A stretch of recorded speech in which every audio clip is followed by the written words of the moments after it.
Welcome to Women in Retail Talks, a podcast from Women in Retail Leadership Circle. Our mission is to foster leadership development for our membership community of women executives at leading retailers and brands. We've updated our podcast format to better serve the wants and needs of our community. Our refreshed podcast will feature in-depth interviews with female C-suite executives from enterprise retail organizations who've defined their own career success and made their way to the metaphorical corner office. The episodes will include stories of professional growth, leadership development, personal journeys, and more. Every other Wednesday, you'll get real advice and valuable lessons from these powerhouse women. We hope you enjoy our show, and we welcome your feedback.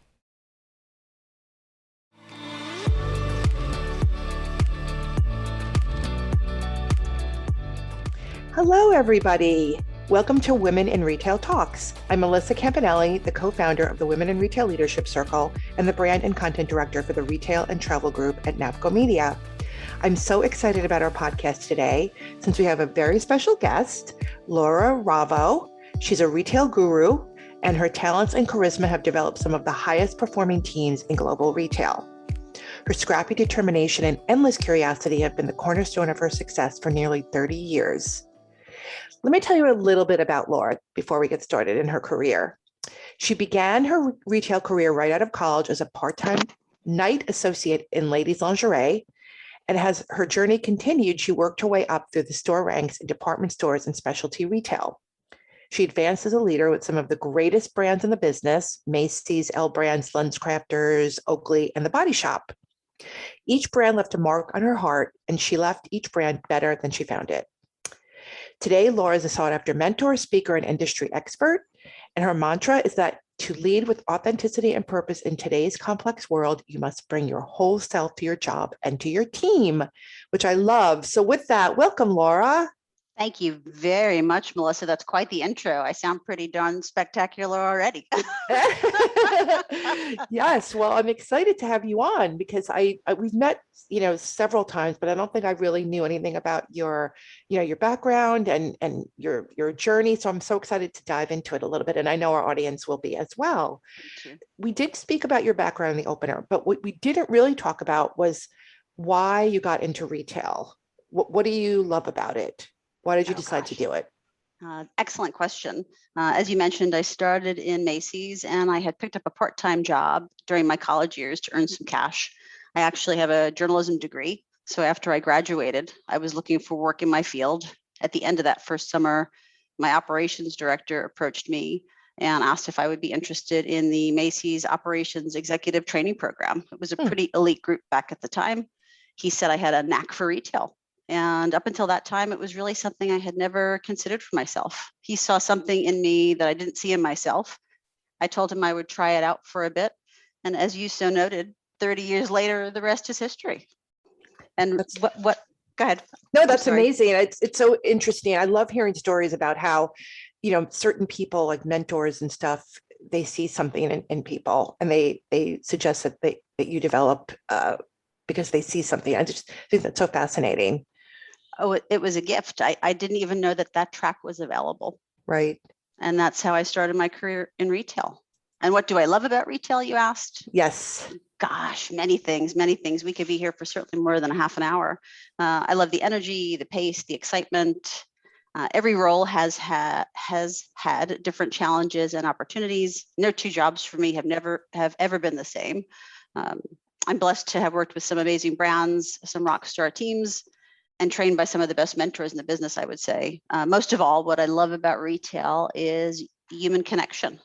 Mm-hmm. People want to be seen and heard. So for me, it's a fairly intimate experience. If I think about the journey of my career, if I go from ladies' lingerie, which is not as glamorous as it sounds, people, it is Giselle Bundchen and Adriana Lima are not trying on wares in Macy's Roosevelt Field.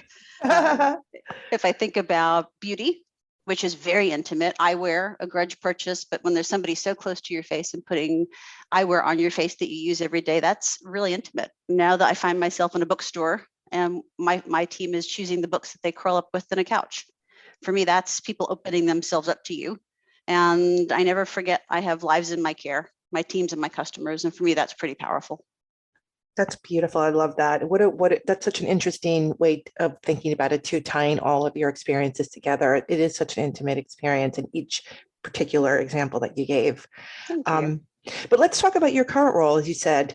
So Strand Books, I mean, it's so beloved by people in New York City. I mean, it was sort of, I remember the first time I went to the Strand bookstore, I think I was like in college. I thought I was really cool going down to the village and sorting through the books. And, it's just such a fantastic place. So what are you tasked with and what do you love about your job?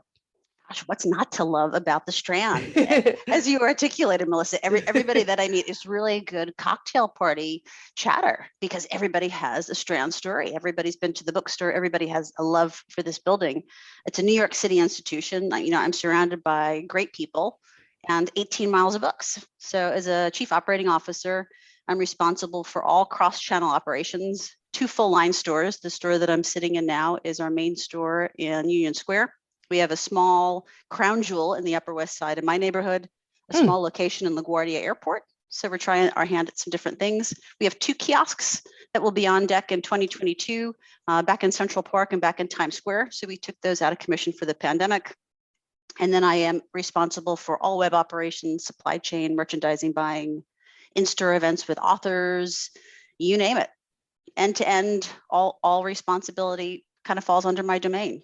And what do I love about the Strand? You are correct. It is a beloved institution from around the world. Yeah. So No, that's great. I didn't realize that you had some outposts and that there's a store in LaGuardia Airport. That is so cool. I'm going to check that out. we do. Yeah.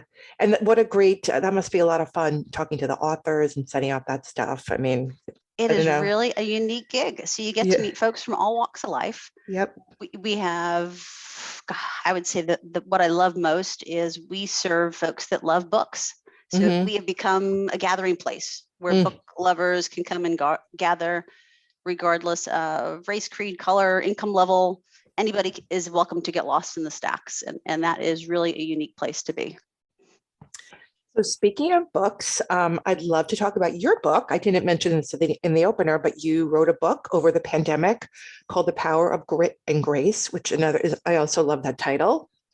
So tell us about it. I mean, so many people during the pandemic, talked about wanting to spend the time doing stuff like this and ended up just kind of, baking sourdough bread and never really moving forward with their plans. So that's so exciting that you did it. And, how did you come up with the idea for the book? Oh gosh, the book, The Power of Grit and Grace, is a women's journey to putting the heart back into retail leadership. So I should tell you, I told you earlier, I was a journalism major. I've wanted to write a book since I was 5 years old. Wow. So at some point, this was all going to come together. I had a little time off during the pandemic and was chatting with a friend, and she encouraged me to write down my lessons. So I've taught these lessons over these years in my career. When I was cleaning up the apartment, when we were hunkered down, in March of 2020, I found all of these note cards that had all of my lessons from my leadership keynotes over time. And I started to put them all together, and that became the framework for the book. So it really started with the lessons. If I sat back and thought about where I learned these lessons, they all come from growing up. So I'm the daughter of a union electrician, and Dad taught me grit. He taught how to roll in a man's world. He taught me how to have a backbone, how to have determination. My grit comes from him. My grace comes from my maternal grandmother, who was my person. Yeah. I get my funniness from her. I get my softer side from her. And she was just a very special human being for me. And she always wrapped me in love. And I learned through both grandma and my dad that there was a way that I could weave this into the person that I am today. So, and to get to the book, I started with that as a foundation and then thought about my lessons over time. So my lessons in department stores, my lessons in specialty. And for me, it was my small way to pay it forward. My hope is that anybody, any woman, any person reading this book will learn something from my journey that helps them reframe their thinking a bit. And maybe they don't skin their knee as much as I did. Just a small way for me to pay it forward. That's great. So, and obviously grit and grace is sort of the cornerstone of the book. Why do you think these are important qualities to have as a leader, or, to have both of them? Very good question. I would say earlier in my career, I would have told you that these two concepts were diametrically opposed. Right. They couldn't coexist. You couldn't do two things. Later in my career, and this is a combination of the grit that I learned in department stores and the grace that I learned in specialty, it's about balancing out these qualities. Grit is, according to Angela Duckworth, and anybody who tells you about grit, is determination, guts, resilience, all about having a backbone. Critical to any leader in the field, very critical to somebody who spends time in the retail space. Grace, on the flip side, I would characterize as moral strength. It really a sense of kindness and generosity, much of the softer side of what we need in leadership, particularly coming out of a pandemic. I mean, today that is just not optional. We have to bring our whole selves to work, and everybody has something going on right behind the scenes. And in order to be successful in one girl's opinion, for me, that's leading with authenticity, and that's leading with both traits front and center. And it became an and, not an either or, if that makes sense. Definitely. That's really makes a lot of sense, actually. Maybe could you give our listeners an example? Originally, I was going to ask you if you could give us an example of when you use grit in your career and when you use grace, but maybe I should just ask you for an example of when you use both. I can give you two stories and then we can kind of merge it together if we like. Sure. So from a grit standpoint, I would say I developed mostly a lot of my grit in the early years of my career. Department stores were a very tough place to grow up. I wouldn't trade it for the world, but that's where you cut your teeth. Very male-dominated world. You had to be tough to exist in department stores. And the one story that resonates with me, I was probably in my late 20s. I was working in Herald Square at the time, and I was responsible for operations in the store. We had 3 operations directors. The store did $500 million in sales, which is just insane. Wow. And my job was staffing and scheduling. And for each weekend, we would create these weekend packets. So I would go to my group vice president. We go over the weekend protocols to make sure that things were set up for the weekend. And there was a mistake on the packet. And he just lit me up, Melissa, like I had never seen before. And something in me snapped. And I said to him, okay, I quit. I turn on my heel, I walk out. I'm living on Long Island at the time. I take the train home. I pack up my stuff. I said, okay, I think I quit today. I get home. I'm chatting with my husband at the time, and I said, I think I quit today. He says, did you quit today, or you think you quit today? I said, I think I quit today. So I take the weekend, I percolate. My boss is calling me every couple hours, and I'm not returning these calls. And clearly, we have some unfinished business. I come to work on Monday morning. Our gig was we would meet at the employee door at 8 o'clock in the morning, and we would walk the store from top to bottom every day. So I show up, he shows up, and he says, I didn't think you were going to show up today. I said, neither did I. I said, I want to set some ground rules. I said, I know you think that you being tough with me is building character for me. You yelling at me just makes me feel small. So I would like to set some boundaries. If you'd like to give me feedback, I'm very open for the feedback. If you yell at me again, I will truly resign. Wow. So at that point in time, Melissa, that could have been the craziest thing I ever did. Here I am, this 20-something-year-old kid telling my group vice president that, hey, if you don't change your tone, I'm out of here. And for me, that took guts. That's amazing. I love that story. Thank you. Thank you. And on the grace side, I've had to use grace every day. I learned grace from my mentor in Victoria's Secret Beauty. So I joined Victoria's Secret after coming out of Macy's. So I go from this hardcore male-dominated world to this softer beauty engine. And the women, I worked with some of the best women in the industry, and they taught me they are fierce and kind. You can be two things. And for me, that broke my world open, because my hard shell that I had from the department stores was not going to work in this environment. I had to soften the edges. I had to retool myself a little bit. And years later, when I get to the Strand, this is just about a year ago, we're still in the middle of a pandemic. Folks are at 10 out of 10 in terms of an anxiety scale. We just can't take one more thing. And one of my floor managers passes away unexpectedly. Oh, God. In his late 30s, not of COVID. Right. And I get the call that night from my head of HR, and I am absolutely devastated, because this is my watch. And I have to come in the next day, and I tell the store team that he had passed away. And I have never had a tougher assignment in my entire life. We're in the middle of holiday. The store team is shattered. He's worked with the business for over 10 years, and the business came second. We had to take care of people's lives. We had to take care of who they were, how they were feeling. We had to walk them through the stages of grief, and we all needed to do it together. And at the end of the day, we chose, since his parents were out of town, we chose to run the memorial service from my rare book room. Oh, that's amazing. Yeah, we had our IT folks Zoom in his family because they couldn't make it here. So we had his childhood friends, his middle school friends, his high school friends, his friends from the Strand. It was so powerful to be able to do that. And I was just glad that I had the vehicle and the platform to be able to do that for them. So for me, that's my example of grace.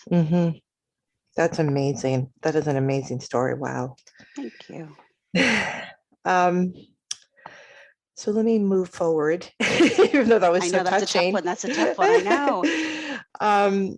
So, we here at Women in Retail, we talk a lot about women helping other women, and also about, helping the next generation of female leaders in retail to grow and to become leaders. So what advice would you give to the next generation? Oh gosh, there's a lot here. I'm bred of those first leaders. I'm bred of those pioneers who helped me get where I am today. And for that, I'm very grateful.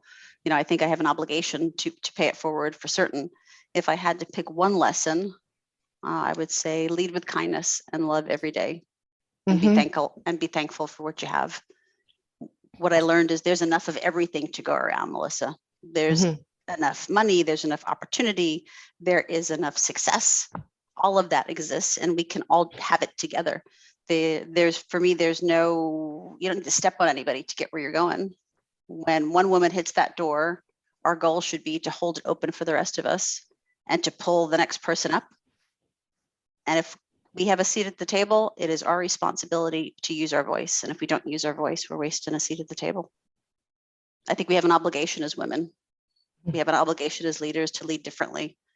And we have an obligation to help those that we can, as much as we can, because we're in a position that we can. So important. Something people really need to step back and think about day to day, I think. I don't think, people understand the importance of just helping each other and helping women move up. It's just a day-to-day idea. So that's amazing.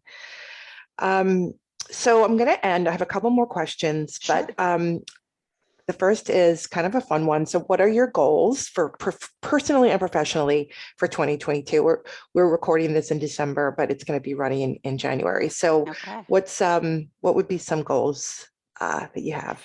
Gosh, I think personally and professionally, I just need to have more fun. I've mastered the work hard stuff. I haven't mastered the play hard stuff yet. I think I can be a little better at playing hard. Like I won't go out on a school night, right? So why would I do something on a Tuesday night? Like last Tuesday, I went to a Christmas concert. I would never go to a Christmas concert on a Tuesday night. So for me, it's finding those little joys and taking more time for fun. And for me personally and professionally, my goal is always to find ways to give back more. Whether that's volunteering, whether it's finding a board to support, whether it's helping women in leadership circle, whether it's working with my church, whether it's supporting the homeless. And from a business standpoint, we do a really fantastic job here at our monthly campaigns. We contribute a portion of those campaigns to different organizations. And part of what we're actively working on here is how we can support women's businesses and people of color differently. So for me, the goal is how can we continue to be better in 2022? Personally and professionally. Yep. Fantastic. And then I always like to end with a quote. So can you share with our listeners your favorite quote and why? I can. Anybody who knows me will tell you this one has stayed with me for years. It is from Maya Angelou. Do the best you can until you know better. Then when you know better, do better. Wow. That's amazing. Yeah, for me, I'm constantly in evolution, right? I'm always being molded and remolded to be a better version of myself. And that helps keep me grounded, and that helps me keep things in perspective. That's fantastic. I love that. Well, I think we're out of time, but this has been such a pleasure. I really enjoyed talking to you, Laura. You too, It's Melissa. such a wonderful, thought-provoking discussion, so I really appreciate it. I also want to thank everyone who's listening to this edition of Women in Retail Talks. We love having you listen to our fabulous guests. For more information on this podcast, please check out our podcast channel page at womeninretail.com/podcasts. And then for Women in Retail Talks, it's available on Apple Podcasts, Google Play, Stitcher, and Spotify. And please make sure to subscribe on our podcast channel page. And if you've enjoyed this episode, please take a few moments to rate and review it. So until next time, this has been Women in Retail Talks. Thanks, everybody. Bye-bye.